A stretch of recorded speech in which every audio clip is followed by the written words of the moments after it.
Fight fans! So, Carlos Prates versus Garry is going to be taking place at the weekend. I'm going to be breaking down the entire card from the very first fight to the very last fight. You know how this works if you've been watching this channel. Quick fire predictions up until fights people actually care about, okay? So let's get straight into it. Chelsea Chandler versus Jocelyn Edwards, a women's bantamweight fight. I'm going to be going with Edwards on this one, to be honest with you. I think her striking volume is just going to be way too much for Chandler, to be honest with you. And I just think she's going to get this one done quite relatively easy. She's a good favourite in this fight, so I'm looking at a TKO, to be honest with you. I'm going to go with a round 2 TKO in this one. Next up, Timothy Cumba versus Roberto Firmero. This is a nice little featherweight bout now. 50-50. I'm kind of torn on this one a little bit. I am leaning towards Timothy in this one, to be quite honest with you. I think his striking's probably a little bit better. I don't see either of these guys finishing each other, to be quite honest with you. I think this is going to be quite a good fight. Like, they're both rapid as well, so I'm going to think he's going to do a little bit more on the striking to be able to get a nice little 29-28 decision on that one, to be honest with you. But that could go either way. Next up, Jacqueline Amario versus Paulina Viana. Women's strawweight fight. Amariano's going to get this one done. She's a massive favourite. She's going to dominate this and she's going to get a submission. I'm going to go with a first round submission on that one as well. I think that's quite an easy fight to predict. Next up, our boy, one of my kind of prospects within the sport, Cameron Simon, is going to take on Macklin Wellmaker. Very close fight. Very close fight. Cameron Simon is a very slight underdog, and I wouldn't necessarily say betting on him as a lock, but I'd throw a bit of that in this one, to be honest with you. I'm gonna go with Cameron Simon on this one, okay? Very close fight, like really, really close. Cameron Simon has been on great form lately at all. I think his last fight he lost to his hype got derailed there the other day. Peyton Talbot, not the other day, but a few weeks ago. So I'm going to go with Cameron Simon this one. He has good experience. Like, he did get finished, so he might lose this fight in kind of any way possible, any fashion. But I like Cameron Simon this one. I like Cameron Simon in general. I think he's a bit of a goat. So yeah, we'll go with Cameron Simon via decision on that one. Next up, Damon Blackshear versus Heli Atangi. It's a bantamweight one. I'm going to go with Blackshear on this one. Nice favourite. I think his strikes and the skills are going to be a little bit too dominant. I think he's quite good on the ground as well. I think they're quite good on the ground on this one. So, yeah, I'm going to go with Blackshear on that one via submission. Lock it in, round 3. Next up, Chris Gutierrez versus John Castandia. Extremely close fight, this one. I think Chris Gutierrez is quite underrated, so I'm going to be picking Chris Gutierrez in this one. I think his striking is quite good. I don't see him getting finished, though. That's the thing. I don't see him getting finished. Like, I think it'll be a very close decision because it's a good fight. Like, Chris Gutierrez has both loads of experience, though. And I think that's something people really underestimate in his fights. This dude has been around for fucking ages. He is a slight favourite. I wouldn't be betting on this one at all, to be honest with you. But I think these kind of veterans can, graft their way to a victory in this one. So I'll go Chris Gutierrez. I'll go with a 29-28 on that one. Next up, Evan Elder versus Gouge Young. Evan Elder's going to win this fight, in my opinion. He's got good experience, got good striking that's going to give him the edge, and I think he could get a TKO in this one, to be honest with you. I think Young's striking is quite limited. He's not too bad. Like, I think Young might start the fight kind of strong, and then kind of as the fight goes on, he might the combinations mightn't be as effective, and I think Evan Elder is going to be able to get that TKO victory, to be honest with you. Next up, an actual proper fight that I'm actually looking forward to on the prelims. Matt Snell versus Jimmy Flick. I am picking Matt Snell. Probably one of the most unreliable picks in UFC history, regardless of who he is fighting. Like, the dude just, I don't know, he's got no chin. Like he's got no chin at all. And it's quite sad because I actually do like Matt Snell. I remember seeing a bit about like some of his personal life, and yeah, like I want Matt Snell to win in the UFC. Like, whenever he's fighting, unless he's fighting like one of my favourite fighters, I want Matt Snell to pick up a victory. But I don't think he is. I think he will in this one, but not like against the top end of the fighters. Do you know what I mean? Like, he lost to Roy Val and stuff like that, and he's got finished before. So, but I'm going to pick him in this one. I think he's going to be able to get a decision. I think he's got experience. I think he's got good striking as well.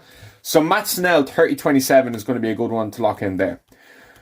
Main card. You all know how the rapid fire predictions go. Got that one in less than 5 minutes. Lock in. No one really cares about those fights, so that's why I kind of breeze over them and be like, you know what I'm saying? Next up, Ikram Iskarov versus Andre Munoz. I am going to be picking Iskra and Iskarov in this fight. Listen, you lose to Robert Whittaker. I don't think there's any real shame in losing to Robert Whittaker, to be quite honest with you. This is actually a really good main card. Like, I'm actually looking forward to this card. It's actually really good. But I think Ikra and Iskarov, I still think he's got good striking. Getting shinned by Whittaker is definitely like a, oh fuck, that's not good kind of situation for you. That's to happen in your career more like. And I still think he can work his way up, you know what I mean? I don't think he's completely toast because he lost to Robert Whittaker, okay? This is a good stylistic matchup for him. Andre Munoz, he's good on the ground. I do like his jiu-jitsu, but I don't really think he's going to have the striking to really pick this one up, to be honest with you. I think Ikram Miskrov is going to get this one done via first round TKO, to be honest with you. I think he's going to be in there. I think they just put him on the opener of a main card to really put on a show and be like, okay, this is what I can fucking do. Do you know what I'm saying? So I'm going to go with Ikran Aliskarov on that one. First round TKO locking it. Next up, Rude Boy Randy Brown is back. He's going to be taking on Nicholas Dalby. I'm picking Randy Brown. I fucking love Randy Brown, okay? Who doesn't love Randy Brown? Like, dude's an absolute G. This dude is 6'3", which is fucking insane, okay? He's from Jamaica. He's an absolute beast. One of the smoothest strikings. One of the most entertaining strikings you will see, okay? I remember I was so fucking pumped for him versus Brian Battle, okay? Because Brian Battle came off that win in France, and he was going crazy. Like, this dude was... If you were in the crowd, you were a target. Like, it was fucking mental, okay? And the dude just kind of, like, missed weight then after, and he never really kind of kicked from that hype. Which I think is quite shit, to be honest with you. Because I've been watching Brian Battle for years. Watched him on Tough as well, so... It's quite sad to see him just kind of like do fuck all with what he's given. Do you know what I mean? Like, how could you fuck up that bad by missing weight? You know when the fight is, you know how many calories you have to eat, you know how to water load. I'm not a professional fighter, of course, but I am kind of into fitness and all, so I kind of know how. I have an idea, but I know a lot of fighters, but you have no idea. You're probably right. Yeah, you probably are right. But still, Randy Brown's a nice little favourite in this one. I think Randy Brown's going to get this one done. I'm picking Randy Brown via second round TKO. I could see him getting out there in the first, catching Nicholas Dalby in something good. He's not got half the experience that Randy Brown has. And I think Rude Boy's, I think he's just slick with it. I remember one of my like favourite fights to watch on like a prelim is like Randy Brown versus Chaos Williams. Randy Brown got knocked down and still won the round to win the fight. That tells you everything you need to know about this savage. And I'm happy Randy Brown is on this card. I'm very happy Randy Brown's on this card. I'm going to go with Randy Brown via second round TKO on that one, okay? Next up, Abus Magomedov versus Michel Pereira. Your favourite fighter. Michel Pereira is all about the backflips. He's all about this. He's all about fucking that. I think he's going to win. I like Michel Pereira's striking a lot. He fought Anthony Hernandez last, I believe. He's fighting Abus Magomedov now. Abus Magomedov absolutely shit the fucking bed against Sean Strickland. And I think we all remember Abus Magomedov for that, you know what I'm saying? And I don't really see him improving an awful lot. I'm going to get Topology up here real quick, but I feel like Michel Pereira is definitely a lot more experienced. I think Michel Pereira has definitely got a lot more advantage in the striking. I know Abus Magomedov is quite slick with it. I do think he's decent at grappling, but... Well, let me get his fucking Topology up, but... I still don't think that's enough. Like, Michel Pereira's striking so, like, just mad. Do you know what I mean? That's the best way to describe it here. So, he's coming off 2 wins against Bruno Ferreira and Warley Alves. He lost to Sean Strickland. He lost to Brauho in a decision. The dude he was just given a fucking shot against Sean Strickland. Like, he went from Gerald Meerschaert to Sean Strickland, which is pretty fucking insane, okay? It's pretty fucking insane. Michel Pereira isn't exactly a saint though. Like, this dude's caused a bit of fucking like beef within the industry as well. Because I remember when he fought Wonderboy and he missed weight and shit. Wonderboy was like, "No, I'm not fucking fighting you because." They took like the Darren. They thought Wonderboy would take the fight because of the Darren Till fight. Darren Till missed weight and Wonderboy still took the fight. Ended up getting robbed in a decision as well. So he's probably like, I don't want that happening ever again. Losing my win money when someone loses weight and it's a robbery in their hometown. I don't blame Wonderboy for that, like, at all, to be honest with you. I don't blame Wonderboy. He lost to Anthony Hernandez. He hasn't really picked up. Andrei Petroski is a fucking good win. First round finish as well. I think Ponzinibbio as well. Oh, that I remember watching that one. That was a fucking banger fight. Split decision there. Ponzinibbio is like one of those guys that's really fucking game. But I think Michel Pereira is going to get this one done. It's going to be a good fight. I'm expecting Michel Pereira to get this one done. And I don't think he's going to finish him though. That's the thing. I don't think he's going to finish him. I'm going to go to Michel Pereira via decision on that one. Next up, Giga Chikadze is going to be taking on David Onoma. Very good fight. Giga's been one of those guys, the whole time he's been kind of like, almost, like he had a really good spell there of living up to the hype against, kind of lesser echelons. But when he fought that top elite guy within Calvin Kattar, like he finished Cub Swanson, he finished Edson Barbosa. Then you get absolutely fucking smacked by Calvin Kattar in bad fashion, okay? I remember watching that live. I was like, oh my lord, he's beating the living shit out of him, yeah? He was trying to put a Max Holloway level beating on him, okay? He was taking his anger out on Giga Chikadze. That shit wasn't fair. And it worked out for Calvin Kattar. He got a nice victory in the end, but he's only fought twice since then, and that was like over 3 years ago with Alex Caceres and an Arnold Allen loss. He beat Alex Caceres in a very kind of like mid-fight. I remember watching that one live as well, and I was like, you should be doing a lot better against an Alex Caceres, because like that's your bread and butter. Like the striking is Giga Chikadze's like game. Do you know what I'm saying? And I feel like Giga Chikadze is just quite old now. He did well against Arnold Allen. I must say, he did well. Like, but fuck me, Arnold. I've said it, he's one of my favourite fighters. Why aren't you wrestling? Why aren't you wrestling against a Giga Chikadze getting tired, okay? You got a win in a striking match against Giga, which is fucking insane achievement. But why are you risking that? That was close. You could have lost that second round on judges' scorecards. Okay, it was close. Giga's sharp, Giga's good, but Giga's sharp for about 7 minutes. Then he gasses out. Like, no one really looks at Giga for his gas tank. He's gone 5 rounds with Calvin Kattar, of course, but he was never the same fighter after that beatdown. Like, that was absolutely dead. And I'm going to go with David Onoma in this one. David Onoma's got some good wins, but like he's been really hit and miss. Like one of his losses was against Mason Jones. I've been watching Mason Jones for a few years. He's back in the UFC now, but that was his first loss, and he's never been finished. Okay, he's on a nice little run here. Like he beat the likes of Gabriel Santos, Jonathan Pierce, Roberto Romero. Jonathan Pierce is a good win. Finishing Gabriel Santos as well, that is also a good win. It's a good fight. It's a very good fight. Giga, I wouldn't necessarily Giga's like not going to win. Like, I wouldn't sit there and say, oh, there's no chance Giga gets this one done. He might get it done. But I just think you get the shit kicked out of you that bad. That fucking bad. I don't think I can bet on you to ever win a fight ever again, to be honest with you. And it's going to be a good fight. That one now I will actually look forward to looking at, okay? I will look forward to looking at that. I'm gonna go with a David Onoma via decision. David Onoma might get like a cheeky no, he'll get a decision. He's not going to finish Giga. Next up, Anthony Smith. Listen, I've kind of given out about that. He's facing Zhang Mingyang. Okay, I've kind of like talked about Anthony Smith quite a good bit, and not always positive, okay? I see people like... Actually, I'm not going to talk about that, but... I'm not going to say that. I see a lot of fighters critiquing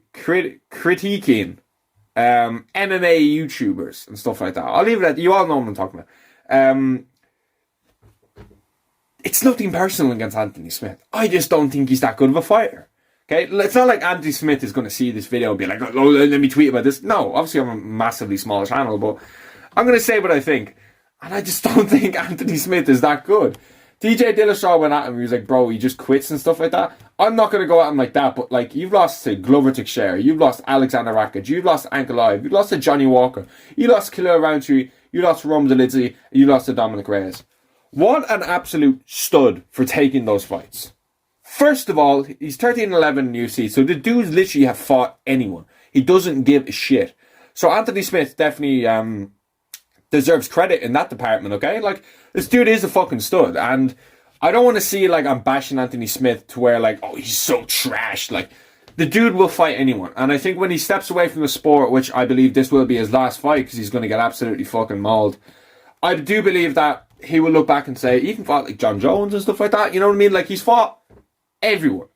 He's fought everyone. So you have to give this guy credit, okay?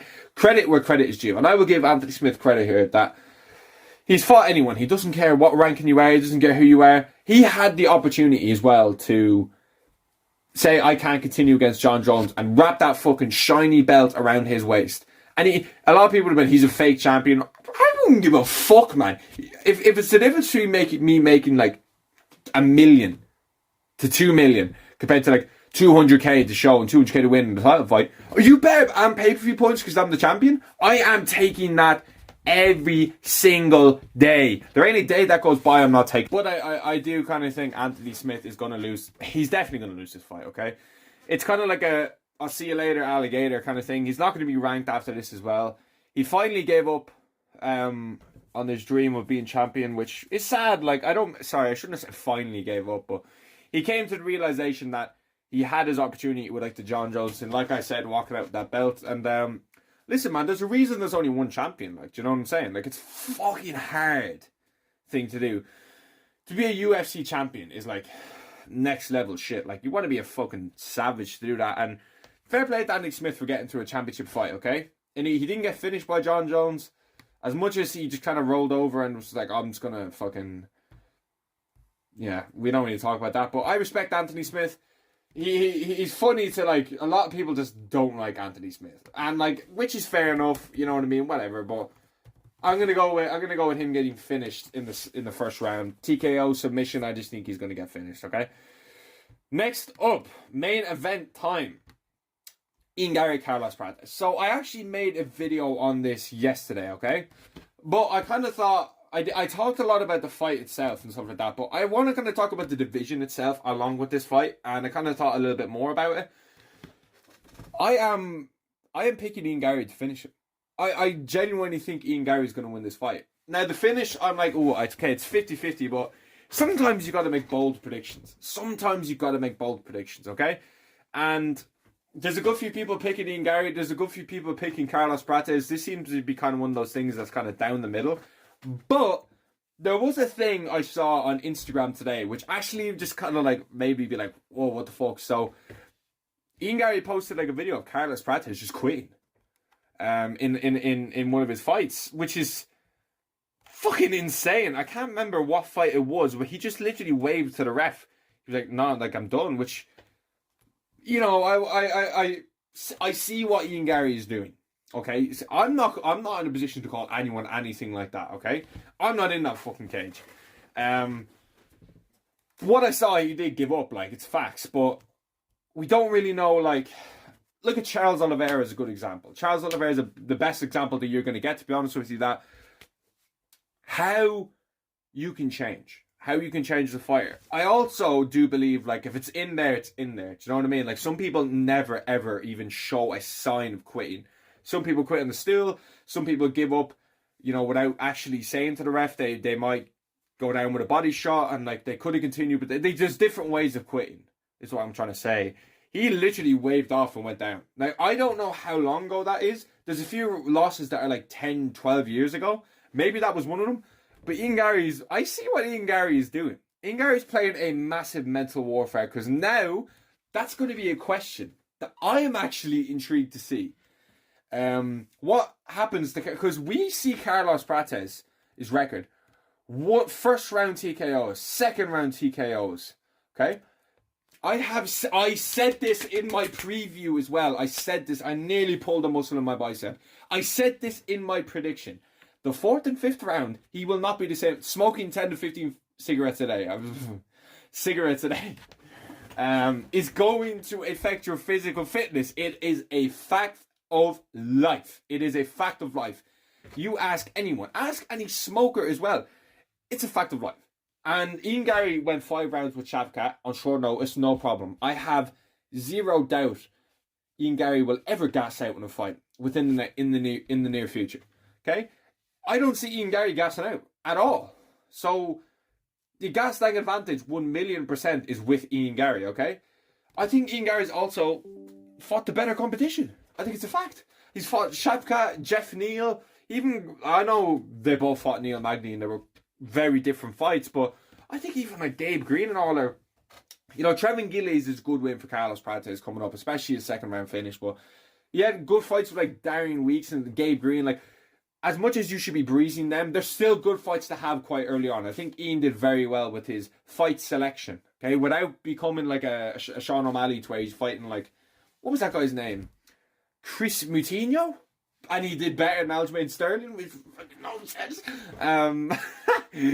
And he did well with his selection. He climbed the ladder like rank by rank, okay? And he took a leap of faith against Shafkat, okay? You have to respect him for that. He did not have to take that fight. He did not have to save the event.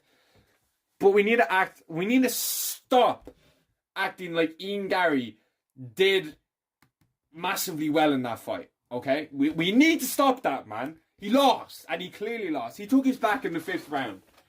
Congratulations. All you showed me in the last two performances that you have, is you have no ability to finish off your back. You couldn't finish MVP off your back, and you couldn't finish Shafkat when he was on his back. Shafkat got out, MVP got out. You didn't have anything for MVP on the feet, by the way. And I know I'm picking Ian Garry to win this fight, but still it's a talking point because Ian Garry is a completely different style as Carlos Prates, but still. Okay. I can't even remember where I was going with this, but we'll go back to the Shafkat fight. So he lost to Shafkat quite clearly, okay? We all agree that he lost to Shafkat. Like, no one's there like, oh, I think he... No one's like that, okay? No one's like that. He didn't do well in that fight, but I think an experience like that is going to fill him with confidence even more. Losing can be the best thing ever, or it can be the worst thing ever, okay? But I think Ian Garry that's going to light a fire under his ass, being like, I went 5 rounds with you, no one's ever done that before, on short notice, and I never gassed out. And it's not like this was complete domination here, okay? It was just a boring fight. That's all that Shafkat versus Ian Garry fight was. It was just a boring fight that everyone was pumped for, but everyone was like, what a disappointment. Like, now people are picking Belal to beat Shafkat. I'm going to talk about Belal. I'm going to talk about Jack Della Maddalena. I'm going to talk about Joaquin Buckley, because I haven't made like a welterweight video in ages, and I think this is a good time to talk about with such a pinnacle main event like this, okay? So, if we're looking at Shavkat Rakhmonov, I personally cannot see a world where you don't give Shavkat that title shot. Okay, I know a lot of people will be like, oh, well, he was injured. He never, signed to fight Belal Muhammad. He fought Ian Garry on short notice. Belal Muhammad pulled out of the fight with Shavkat. It wasn't like a case of, let's say the kind of thing was reversed, okay? Let's say Belal and Shavkat never agreed to fight, okay? And Shavkat was like, all right, I'll just fight Ian Garry instead. That's what, imagine the Belal fight was never actually signed. They didn't have an announcement. Belal didn't pull out. Shavkat was like, okay, he's going to be out for a few months. Let me just fight Ian Garry, okay? If that was the case for Belal, I feel like I'm explaining this so bad, but I don't think you cannot give Shavkat Rakhmonov the belt, because he saved the event against by fighting Ian Garry, and he was never scheduled to actually fight Belal Muhammad. He just was injured, okay? So they never announced it, they never said this, and he never pulled out of the fight. Belal Muhammad pulled out, okay? If I'm Shavkat Rakhmonov, I'm sitting exactly where I am, okay? Because actually, it's quite interesting to see as well, because if Makhachev, if JDM knocks out Belal Muhammad, which I don't think is going to happen at all, I think Belal is actually going to win that quite comfortably as well. If JDM was to somehow beat Belal Muhammad, I think we're looking at a case of where Shavkat is going to get leapfrogged by Islam Makhachev. I think that's almost certainly going to happen. And then what does Shavkat do? Because he's going to be next regardless. Can you imagine if Islam beats him and then you have Islam versus Shavkat? Holy fuck! That would be massive. Bro. Absolutely massive. But then there's Joaquin Buckley. Joaquin Buckley was meant to fight Ian Garry. I remember the Buck versus the Cook. That's what people were calling it. He is really generating hype. And I actually fucking respect Joaquin Buckley a lot. I like him. Gonna be interesting to see what happens to him. A lot of people are saying Usman. But the thing is, if you beat Kamaru Usman during the summer, that does not get you a title shot. Kamaru Usman does not hold the same level of name value in welterweight he did before he even lost to Hamza. Okay, if he didn't fight Hamza, okay, and stuff like that, but people kept leapfrogging Usman. He's not. If you beat Kamaru Usman now, you don't get a title shot. This isn't prime Usman. It's far from it. He's on 3 fight losses. Okay? And I know one of them was short notice against middleweight, but he lost to Leon Edwards twice, and Leon Edwards just got smoked by Sean Brady. They could do Buckley versus Brady. That is a possibility. I would love that fight. I am 1,000,000% here for that fight. Welterweight's stacked because they're all fighting each other, and I love this activity, okay? We don't know what's going to happen with JDM. We don't know who's going to be next. I want to see Belal versus Islam. Will that fight happen? I fucking hope so. This bullshit of I'm not fighting this guy, okay? Fuck off. That bullshit. I can't stand it. Do your job. Your job. Fight each other. You're there to fight. If it's Belal versus Islam versus JDM, whatever way you mix and match it, if it comes down to being Belal Muhammad versus Islam Makhachev, fight each other. Name of the game. Okay, we need these big fights, okay? But welterweight is looking stacked. My official prediction is still going to be an Ian Garry 4th round TKO. I'm telling you that fitness of Carlos Prates is going to catch up to him. And Ian Garry's playing some serious mind games. And I fucking like it. And I'm fucking here for it. So that's all my predictions for this card. Let me know what you think down below. Thanks for watching. What's up?